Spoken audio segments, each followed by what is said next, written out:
Donc, on se trouve à Rozoy-sur-Serre. C'est donc une petite commune rurale de tout juste 1000 habitants qui se trouve à la lisière, donc dans les Hauts-de-France, à la lisière entre l'Aisne et les Ardennes. Donc, c'est notamment une zone qui est vraiment hors de l'aire d'attractivité de toute ville.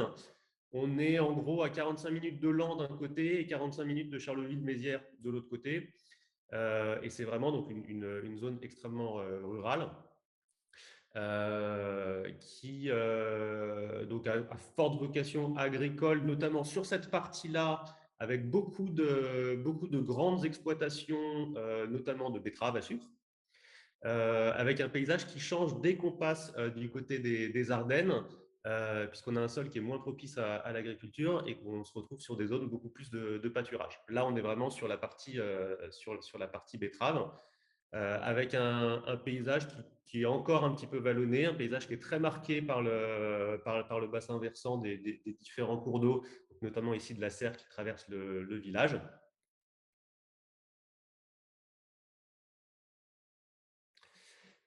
Et donc là-dessus, donc je suis contacté à la base par l'OPH de l'Aisne, le bailleur du département, qui, à l'initiative de la commune de Rozoy-sur-Serre, souhaite proposer un modèle de ce qu'ils appellent un micro-écoquartier rural, qui pourrait préfigurer en fait un cahier des charges déclinable sur l'ensemble des communes rurales du département.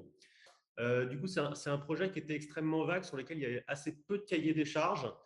Et du coup, en fait, le cahier des charges du projet, c'est vraiment fait au fil de l'eau avec les différents partenaires. Du coup, c'était assez intéressant d'avoir en interlocuteur en fait une sorte de co-maîtrise d'ouvrage qui était d'un côté le bailleur social et de l'autre côté la collectivité. Donc un petit village donc d'environ 1000 habitants qui donc on voit très bien le centre-bourg le centre-bourg existant qui est à l'intersection de deux voies historiques. Et puis sur la partie nord, ici la voie de chemin de fer avec une zone d'activité industrielle qui s'est développée assez tôt. Et donc la spécificité notamment de ce village, mais finalement de beaucoup de villages des Hauts-de-France, c'est qu'il y a eu très tôt l'activité industrielle qui a pesé assez fort par rapport aux activités agricoles. Donc là, avec notamment l'implantation très tôt d'une usine d'abord de bois cintré, puis une usine de caravanes, qui a été leader français de la fabrication de caravanes pendant longtemps, qui a fermé dans les années 60-70 et qui employait jusqu'à 800 personnes au fait de son activité. Donc, qui a évidemment été très marquante. Donc, les fondateurs ont une rue à leur nom et qui a créé une forme urbaine assez particulière. C'est-à-dire que dans ce village de 1000 habitants, on a une sorte de mini grand ensemble. On a trois petites barres de logements sociaux qui étaient créées donc, pour accueillir les ouvriers de cette usine. Et donc, à proximité immédiate de Centrebourg, la commune identifie un foncier, donc là qui est entouré en rouge, qui va permettre d'expérimenter qu'est-ce que peut être un écoquartier dans ce type de zone rurale. Donc c'est le cahier des charges que je reçois avec toute la volonté vraiment de laisser libre cours à l'expérimentation et même un cahier des charges qui vraiment avoue très clairement et très explicitement ne pas savoir où il va exactement.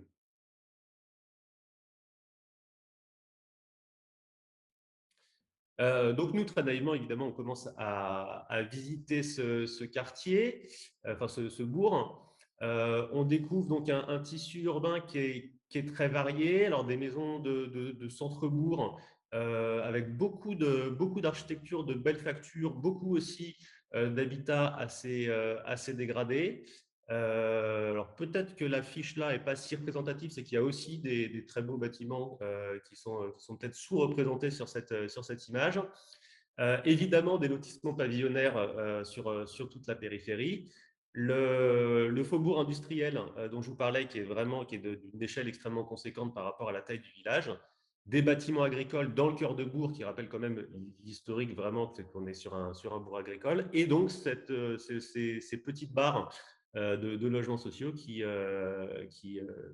détonnent un petit peu dans ce paysage qui est autrement limité à de la maison, donc pavillonnaire ou de la maison de ville R+1. Et au niveau des espaces publics, on a pour le coup donc vraiment une prédominance hégémonique de la voiture, aussi bien sur la circulation que le stationnement, qui va jusqu'à coloniser vraiment tous les maigres trottoirs qui étaient réservés aux piétons, donc avec une très très grande difficulté de se déplacer pour les piétons. Et aussi un espace qui est extrêmement artificialisé, extrêmement imperméabilisé. Et donc, en prenant un peu de recul, on essaie de regarder un petit peu donc, cette histoire de ce village sur lequel on va intervenir, essayer de comprendre hier avant de dessiner demain. Et donc, on fait très naturellement, hein, ce qu'on aime faire dans ces cas-là, c'est une petite morphogénèse. Donc, on commence sur les photos aériennes, on arrive à remonter à 1927, où on voit le bourg avec déjà donc, la voie SNCF et la zone industrielle qui se démarque au nord du centre-bourg, quelque chose qui est relativement compact. Quelque chose qui s'étend très raisonnablement jusqu'aux années 70. On voit quelques zones en extension le long des voies. Et à partir des années 70, des vastes zones pavillonnaires qui se déploient, un réseau viaire qui est très largement remanié. Et ce qu'on s'aperçoit en regardant la démographie, c'est que cette extension urbaine est liée, est absolument décorrélée de la démographie. En fait, on a un village qui a perdu environ un tiers de ses habitants et pour une superficie artificialisée qui s'est à peu près multipliée par deux. Et une fois qu'on a vu ça, évidemment, le programme qui consiste à dire que l'écoquartier, ça va être finalement de poursuivre cette expansion de la tâche urbaine, évidemment, doit être assez profondément remise en question.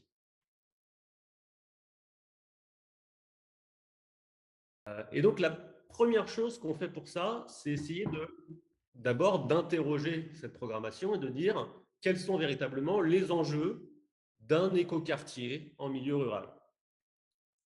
Et donc, on essaie de partir au plus près des problématiques véritablement rencontrées par les élus et les habitants de la commune. Donc, là, notamment, on a vraiment fait une recherche sur les événements, notamment sur les gazettes locales, sur qu'est-ce qui avait pu se passer. Et donc, on a trouvé très naturellement ce qu'on trouve à peu près partout sur le territoire, des baisses du rendement agricole liées au dérèglement climatique, des problématiques de canicule, des phénomènes de catastrophes, donc que ce soit des inondations, donc notamment le bassin de la Serre qui a inondé le bourg de Rozoy, beaucoup de phénomènes d'incendie spontanés dans les champs, dans les cultures, et puis quelque chose qui est plus global, évidemment, qui sont les pénuries, que ce soit de carburant ou de matériaux. Et encore là, on était bien avant. À cette époque-là, on est en 2019.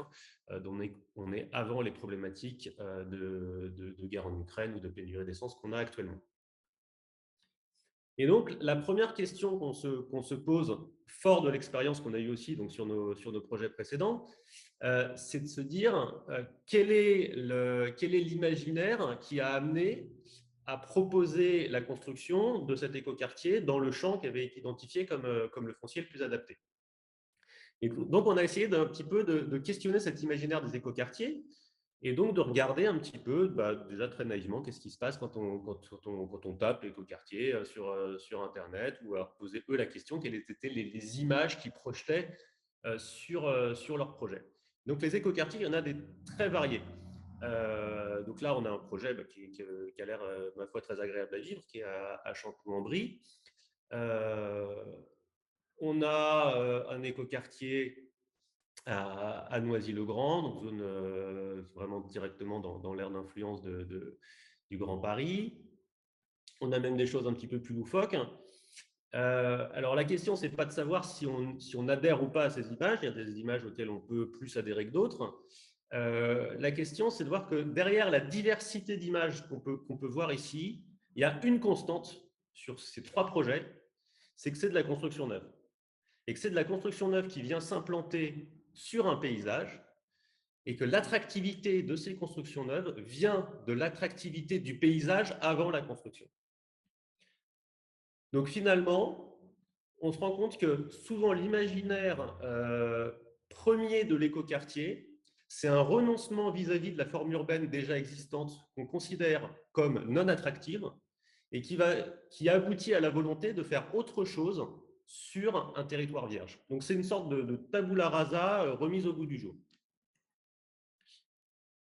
Et on a essayé de prendre donc le contre-pied de ça et d'essayer de regarder qu'est-ce qu'il avait ce village, quelle était son histoire, d'essayer de voir comment on pouvait le rendre attractif. Donc déjà, en regardant un petit peu faisant une petite recherche historique sur les cartes postales, on voit que la Grande Rue, qui aujourd'hui a encore quelques commerces, mais est quand même plutôt en voie de dégradation, avec cette place prépondérante liée à la voiture, elle était extrêmement attractive, extrêmement utilisée par le piéton. On voit qu'il y a la notion de ressources communes avec le puits qui est au milieu de la Grande Rue. On voit donc cette place de l'industrie qui a contribué à l'essor du village et qui a disparu depuis. Puis en montant un petit peu plus dans le temps, on découvre en fait toutes les ressources qui sont dans le territoire et qui sont aujourd'hui plus utilisées.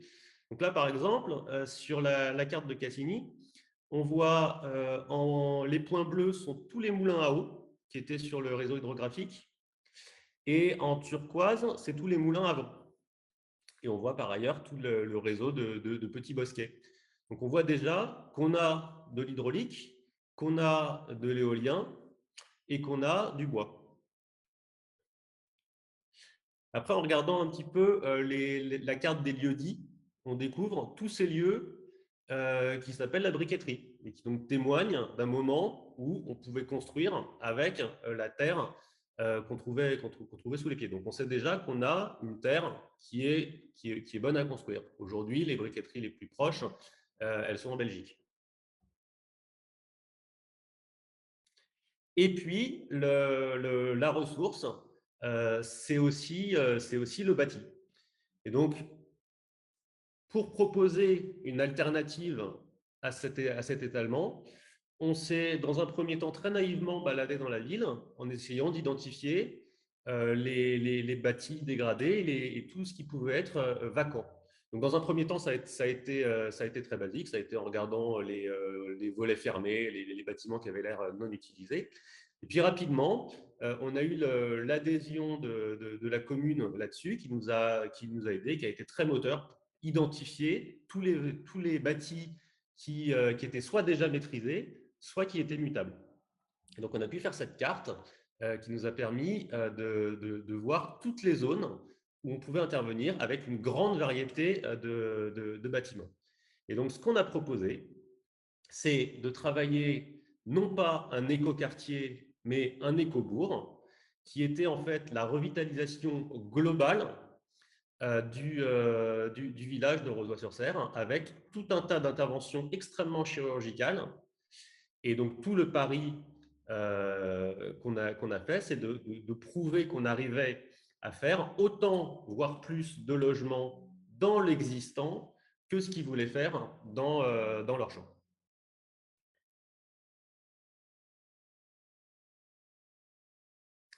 Et donc pour ça, on a pris donc, au stade de cette étude urbaine, on a regardé un petit peu les différentes grandes typologies qu'on pouvait trouver. Donc par exemple, on a identifié en vacant beaucoup de maisons de bourg.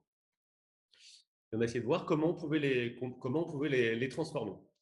Et donc à partir du moment où on travaille dans l'existant, vraiment, il y a une déstandardisation totale de la manière de fabriquer le logement.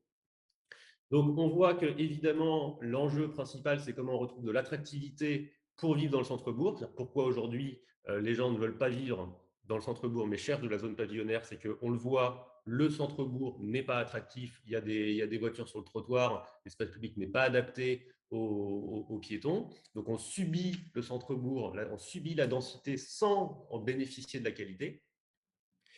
Donc, le travail, ça a été de retravailler sur à la fois la lisière, l'espace public, de recréer de l'intimité, de retrouver des espaces extérieurs et de travailler, d'essayer de révéler les qualités qui étaient déjà dans le bâti existant pour créer des manières d'habiter, finalement, qu'on ne pourrait pas se permettre de faire dans l'existant vu la standardisation des programmes.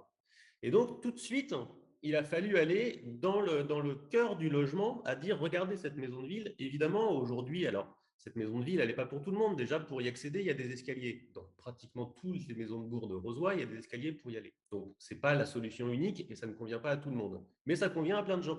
Et c'est ça l'intérêt. Donc, à l'intérieur de cette maison, elle est fine, elle est épaisse. On a dégagé toutes les annexes qui étaient dans le jardin pour y trouver de la lumière. On a fait une double peau bioclimatique puisqu'on a le jardin qui est orienté sud. Donc, on a une performance, on arrive à avoir une performance énergétique qui est extrêmement bonne tout en restant dans du bâti ancien. Comme on est épais, on a créé cette double hauteur qui permet de venir récupérer de la lumière du haut. Et donc, on a une typologie de logement qui, effectivement, ne conviendra pas à tout le monde, mais qui pourra trouver quelqu'un qui véritablement a envie de vivre ici. Et si ce n'est pas ici, eh ben, on va passer au projet d'à côté. Donc, le projet d'à côté, on n'est pas loin, on est toujours dans la rue principale. Là, on est sur un projet qui n'a pratiquement pas d'espace extérieur. Donc, il y avait cet enjeu, on est sur la rue principale, on n'a pas d'espace extérieur. Donc, effectivement, on peut très bien entendre qu'une des raisons qui pousse à ne pas vivre en centre-bourg, mais à vivre dans un lotissement pavillonnaire, c'est de ne pas avoir d'espace extérieur. Donc, ce qu'on a fait, on a créé l'espace extérieur. Et pour créer cet espace extérieur dans cette coque bâtie, on a en fait préservé un socle. On est vraiment en face de la mairie, là.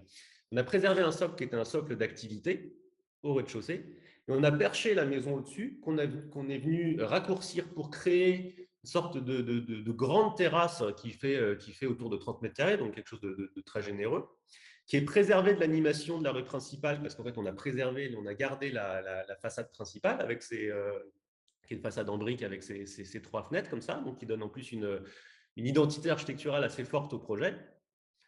Et donc, à l'intérieur, on a fait donc cet espace commercial au rez-de-chaussée qui vient animer la rue, et puis les logements qui sont au-dessus. Donc, je ne vais évidemment pas détailler tous les projets, mais c'est pour montrer vraiment la manière d'agir.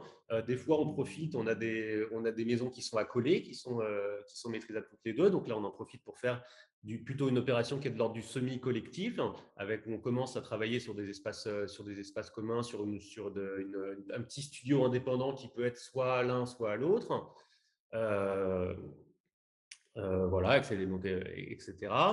On a des parties aussi vraiment dans le cœur de bourg qui sont de la friche agricole avec des bâtiments qui sont en train de s'effondrer. Donc là, on en a profité justement pour créer aussi du neuf qui permettait notamment d'assurer l'accessibilité. Et donc, dans ces logements, quand on a cette opportunité-là de rendre ça accessible, on a fait là une résidence intergénérationnelle avec tous les logements au rez-de-chaussée qui sont dédiés aux seniors. Et au-dessus, des logements plus familiaux, on a utilisé donc la topographie du terrain pour créer des jardins en pleine terre de plein pied sur les logements du dessus, en profitant donc du terrain.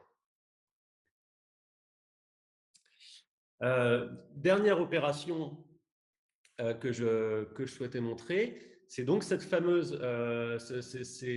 petits ensembles de logements sociaux donc qui sont donc 2 barres et un plot, qui ont plein de qualités, qui aujourd'hui sont vraiment, donc, depuis la fermeture de la société, de caravanes, ont un taux d'occupation assez faible, qui sont globalement dépréciés par les habitants, qui ont pourtant plein de qualités. C'est des bâtiments qui sont assez fins, comme ils sont hauts, ils sont posés en plus en position un petit peu dominante, donc on a des vues sur le grand paysage qui sont extrêmement qualitatives sur le centre-bourg. Et malgré tout, qui souffrent vraiment d'une image extrêmement dépréciative. Donc, les propositions qu'on a faites pour réemployer ces bâtiments, pour les réutiliser, quitte à baisser ponctuellement les niveaux, aujourd'hui ont plutôt été retoquées. On est revenu à la charge et on le propose aujourd'hui dans le cahier de prescription définitif, on le propose comme une solution, comme une variante à explorer au moment du projet architectural. Aujourd'hui, pour autant, le projet qui est considéré comme le projet de base, hein, c'est plutôt un projet qui consiste à démolir, avec une attention, pour le coup, sur le réemploi in situ des matériaux. Donc, pareil, comme on est sur une topographie assez importante, on peut notamment utiliser toute la structure pour créer des murets, des soubassements et de l'aménagement paysager. Malgré tout, on est sur un projet de construction neuve. Donc, la seule chose qu'on a pu préserver, c'est de bâtir ces constructions neuves sur l'emprise des bâtiments existants, soit en réutilisant, si c'est possible, l'infrastructure, en tout cas en limitant l'artificialisation des zones qui sont aujourd'hui naturelles. Et l'aboutissement de ce projet, c'est qu'on a fait tous nos logements. Donc on a même fait plus de logements, puisqu'aujourd'hui, donc le cahier des charges initial, c'était une quarantaine de logements. On arrive plutôt en fait à une soixantaine si on utilise tout le foncier vacant. Et à la fin, il nous reste quand même un champ. Et ce champ, on a proposé d'en faire une ferme communale qui pouvait notamment alimenter la cantine, la cantine communale, puisque bien qu'étant un petit bourg de 2000 habitants, Rozoy a une école et un collège. Donc une demande locale qui est extrêmement importante. Et donc ça pouvait être une ferme qui était véritablement productive, qui alimentait cette restauration scolaire, mais qui était aussi un vrai lieu de vie, donc qui était lié notamment aux établissements scolaires avec possibilité de faire des classes en plein air et qui pouvait être vraiment un lieu aussi de rencontre entre les habitants et une sorte de reconnexion des habitants à aussi leur terroir nourricier. L'intérêt, évidemment, de travailler en renouvellement de centre-bourg, c'est qu'on a économisé toute la partie VRD qui aurait été nécessaire pour viabiliser ce champ. En fait, cette partie VRD, on en profite pour remanier, requalifier l'ensemble des espaces publics de la commune avec deux actions. La création d'une place centrale vraiment au niveau du centre névralgique de la commune, là où il y a donc la mairie, un tiers-lieu qui est en construction et puis un hôtel-restaurant. Et puis toutes ces voies, les deux voies dont le croisement a initialement créé le village. Donc aujourd'hui, on a cette place centrale qui est essentiellement dédiée à un parking. Donc, ce qu'on a proposé, sans nier totalement l'usage évidemment de la voiture, de recréer ce vaste parvis qui reconnecte d'un côté la mairie qui se trouve donc sur la gauche de l'image et le tiers-lieu qui est dans le bâtiment de la Poste qui est de l'autre côté. Donc, avec une multitude d'usages qui peuvent se créer dessus et une gestion intégrée des eaux de pluie, avec une infiltration des eaux de pluie, et puis une gestion de l'îlot de chaleur urbain qui est aujourd'hui très prégnant sur la place actuelle. Puis on a décliné ça sur sur les différentes voiries, alors avec des contraintes qui sont différentes en fonction des voiries. On a des voiries qui sont assez larges, donc sur celle-là par exemple, on a pu,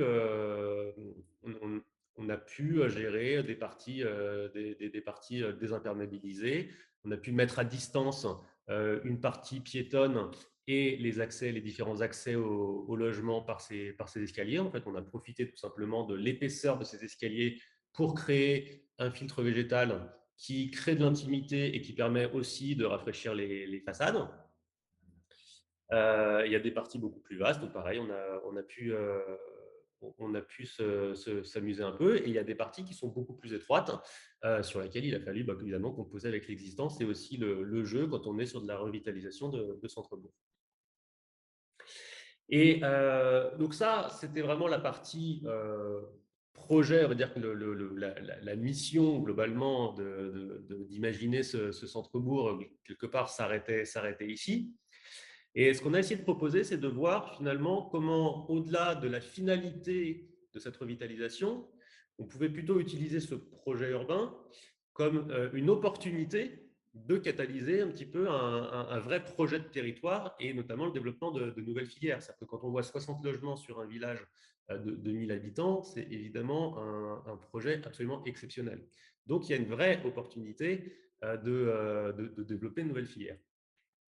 Et donc cette cartographie, elle est directement récupérée de la cartographie de la frugalité. Et ce qui a permis d'identifier donc tous ces acteurs existants déjà fédérés sur le territoire qui suffisait finalement d'identifier et de mobiliser pour ce projet. Donc on voit qu'on a essentiellement du bois, de la fibre, quelques carrières de pierre et un tout petit peu de terre crue. Et finalement, c'est assez étonnant de voir que la terre crue est très sous-représentée comparé à ce qu'on a pu voir sur tous ces lieux-dits, la briqueterie, qui montrent qu'il suffit de creuser un trou pour construire en terre crue. Au-delà de ça, on a regardé tout simplement aussi les ressources directement présentes donc, sur le territoire. Donc, ce qu'il y a encore, on voit qu'il y a encore une présence du bois, encore des restes, malgré un remembrement qui est relativement important, on a quand même des restes de haies bocagères, des massifs de bois qui sont mobilisables. On a ce réseau hydrographique dont j'ai parlé tout à l'heure, avec un grand intérêt sur l'énergie hydraulique et notamment hydroélectrique. C'est que l'énergie hydroélectrique est la plus abondante quand les débits sont abondants, c'est-à-dire en hiver, c'est-à-dire au moment où on a le plus besoin d'énergie. On a regardé aussi les potentiels d'énergie solaire sur les toitures existantes. Donc là, on a recensé toutes les toitures qui étaient globalement orientées au sud. Et on voit qu'on a ici aussi un gisement. Toute l'idée de ces recensements-là, c'était dans le stade de notre étude urbaine, on ne pouvait évidemment pas développer un cahier des charges opérationnel pour une indépendance énergétique, mais l'idée, c'était de pointer du doigt toutes les ressources qu'il y avait pour fédérer des possibilités, alors que ce soit des coopératives citoyennes, que ce soit des initiatives communales, en tout cas de montrer toute l'énergie qui était disponible potentiellement sur le territoire. Donc évidemment aussi tous les acteurs de construction, donc ça j'en ai parlé, hein, je ne reviens pas dessus, mais donc le biosourcé, le géosourcé, le réemploi évidemment aussi, soit donc le réemploi directement de bâtiments entiers, soit en cas de déconstruction, le réemploi des matériaux. Et puis comment finalement la fabrique de ce nouvel écobourg, qui n'était pas donc circonscrit dans un périmètre d'écoquartier, mais qui était l'ensemble du bourg, voire ensuite l'ensemble de la Comcom et qui pouvait ensuite égrener sur l'ensemble du territoire. C'était comment le fait d'un seul coup de penser et de construire différemment, ça permettait de fédérer l'ensemble des habitants autour d'un projet commun et de ne pas simplement agir sur un cadre de vie qui pourrait devenir quelque part une sorte de carte postale un petit peu factice, mais comment on pouvait vraiment fédérer un nouveau mode de vie, donc trouver de nouvelles manières de fabriquer des nouveaux modèles économiques avec de la co-construction, du chantier participatif, des nouvelles manières de cultiver, de se nourrir, des nouvelles manières de se déplacer, etc. Donc voilà, finalement, ce qu'on a essayé de synthétiser ici, c'est qu'à partir d'un projet, en mettant finalement tous les acteurs autour de la table et en utilisant ce projet comme opportunité, on arrive à non pas faire un projet d'écoquartier, ni même un projet de bourg, mais véritablement un projet de territoire et un projet de vie pour les habitants. Et c'est à vous, je vous laisse la parole.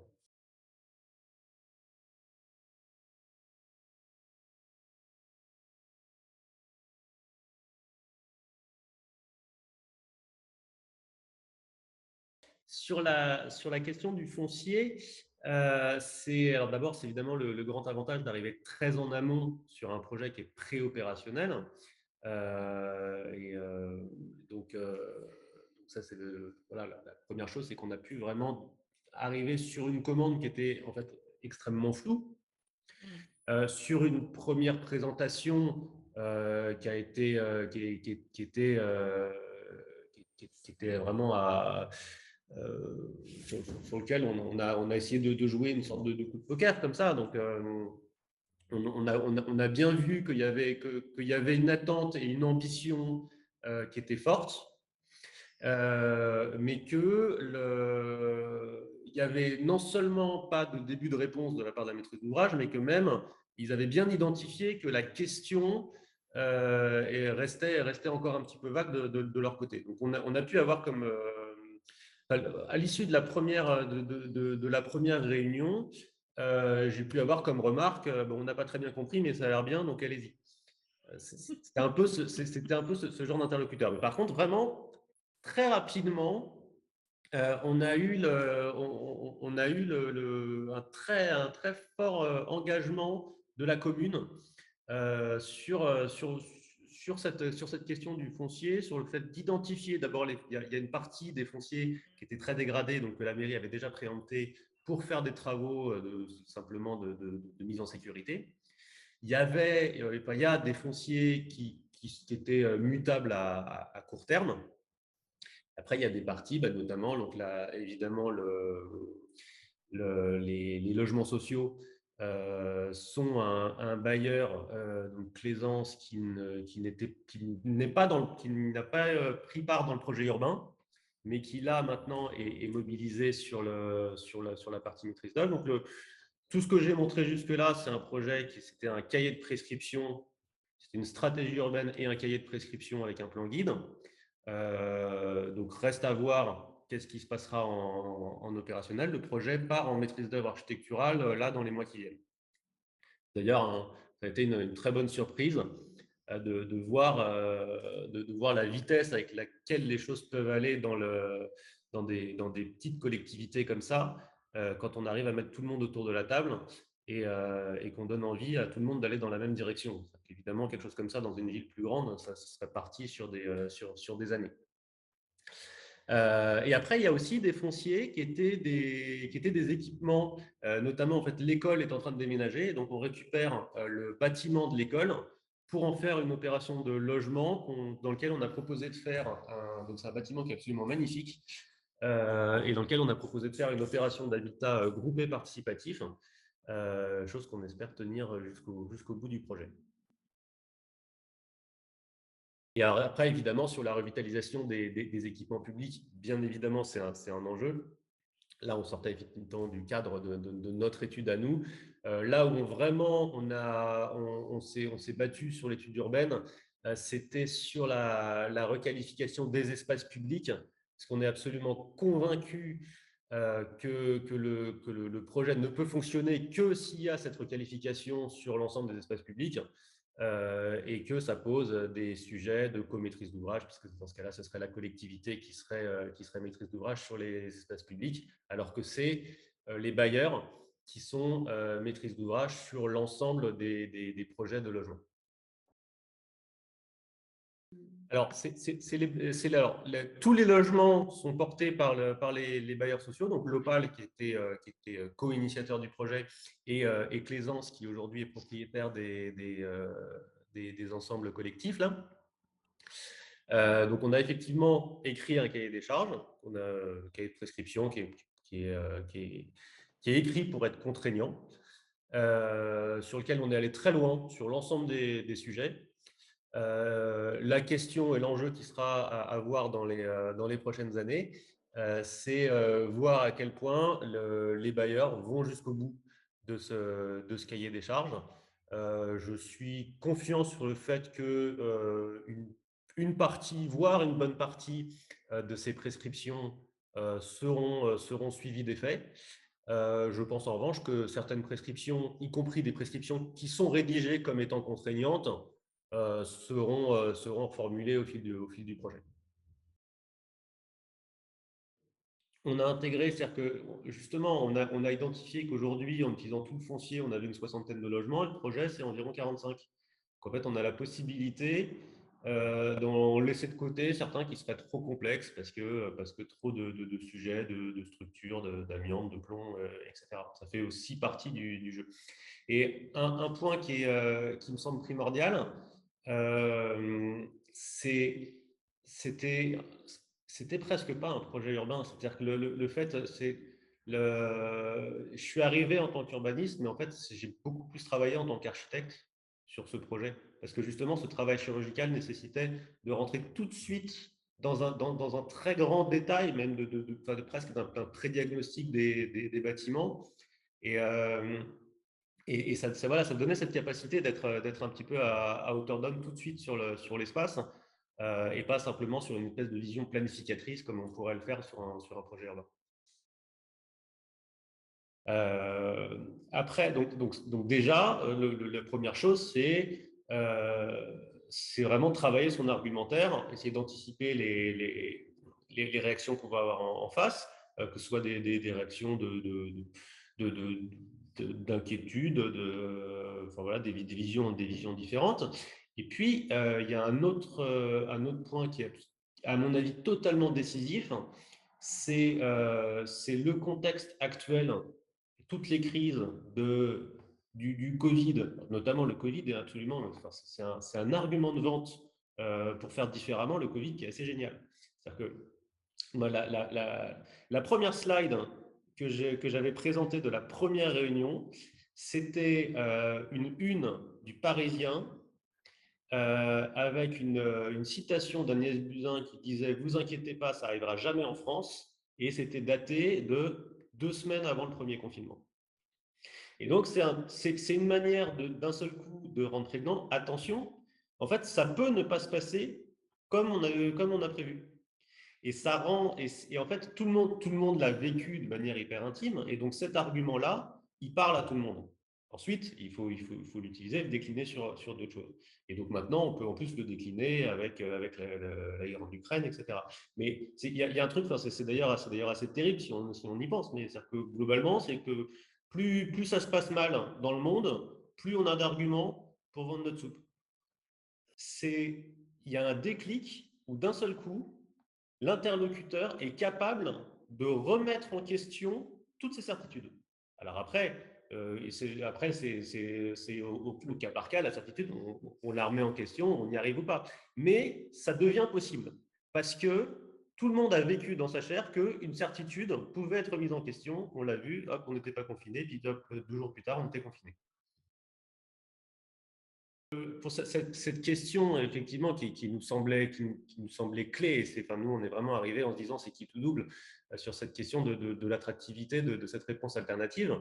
C'est pour ça qu'on est tout de suite rentré dans le détail.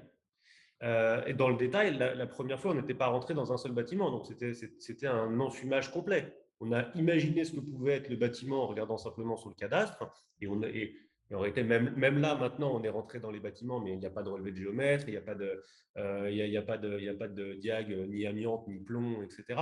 Donc aujourd'hui, on est sur un plan guide global où justement, on a poussé ce travail sur la désirabilité de cette autre manière d'habiter, sur la démonstration que comme on faisait par définition quelque chose qui n'était pas pour tout le monde, puisqu'on n'était pas sur ce cahier des charges standardisé, et ben, il fallait qu'on ait suffisamment de diversité d'habitat pour que tout le monde puisse en trouver au moins un, globalement. Et donc ça c'est aussi le fait de mixer de la construction neuve et de la réhabilitation qui permet ça. Effectivement, je pense qu'on n'aurait pas pu le faire en 100% réhabilitation. Après, je pense qu'on a eu beaucoup de chance en réalité sur ce bourg parce qu'il y avait tous les ingrédients. Il y avait une volonté à la base et puis ce couple d'interlocuteurs bailleur commune. Il y avait du foncier vacant. Dans beaucoup de communes, il y a du foncier vacant, mais pas dans toutes. Donc on avait aussi ces opportunités-là. Et donc après, c'est de la démonstration. Et on a aussi travaillé avec des exemples inspirants. On a montré des exemples d'habitat participatif en milieu ruraux.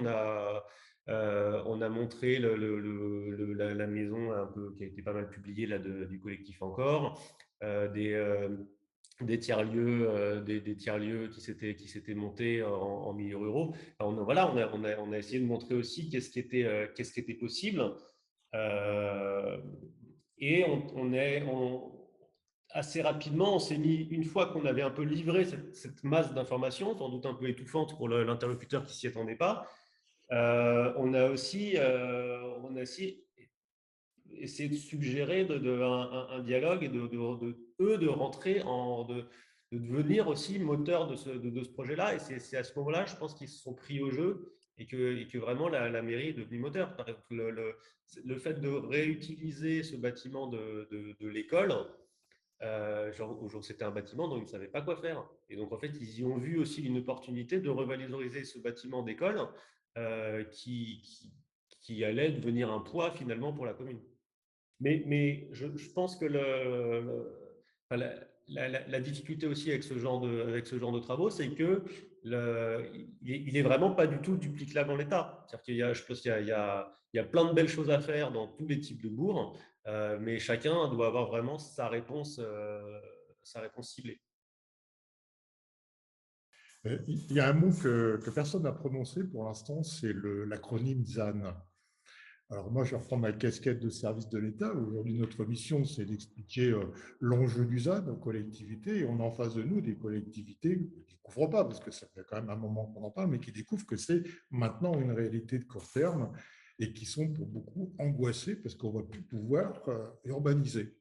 Et telle est leur angoisse. Alors, ce que je trouve vraiment démonstratif dans la présentation d'Aurélien, c'est qu'il nous fait la preuve par neuf qu'on n'a pas besoin de créer des zones AU, dans la plupart des cas, et qu'on peut se nourrir du tissu urbain existant pour pouvoir trouver le nombre de logements dont on a besoin, à condition effectivement d'en avoir la volonté, d'avoir la capacité d'imaginer ce possible. Enfin, on voit bien que tu l'as fait là, on peut le faire dans la plupart des bourgs, et que derrière, par contre, c'est un petit peu plus compliqué que de dessiner un pointillé avec marqué zone AU, d'aller chercher un lotisseur, des marchands de maison.